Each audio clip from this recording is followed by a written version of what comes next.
root of corruption dates back to pre-democracy. Political analysts capitalists offered government political power in exchange for total control over the economy.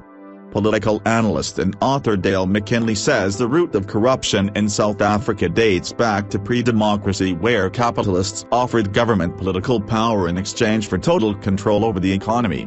He was commenting during the SABC television program Big Debate on corruption in the public and private sectors.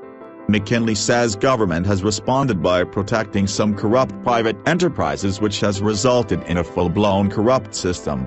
It started pre-94, let's be honest, the agreement was you get political power, you leave the economy alone. And when you've left the economy alone, you leave all the corrupt things intact.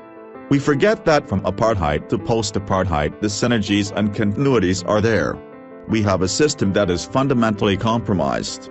It protects private capital and it protects those in the government that work with private capital to corrupt our system.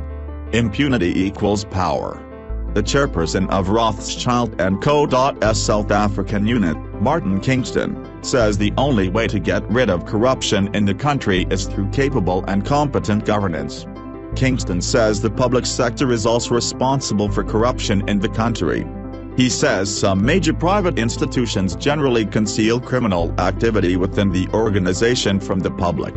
What we've seen certainly, progressively over the last 10 years, has been a fundamental erosion of capabilities and capacity, particularly, but not only in the public sector. We think that the private sector has its role to play, but the truth of the matter is that these issues go undetected, and it's easy, I have to say, particularly for sophisticated institutions, to hide criminal activity from the public eye. Chairperson of the Standing Committee on Public Accounts, SCOPA, Stambregoti, says one of the reasons why corruption is thriving in the country is because powerful people never get prosecuted for their crimes. Goti says those who have been implicated in corruption usually get away with very light punishment. The political head, that is the executive, as well as the heads of departments who are supposed to act, just don't act.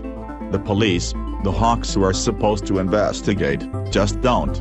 We called the anti-corruption task team before SCOPA to say, tell us what are you doing?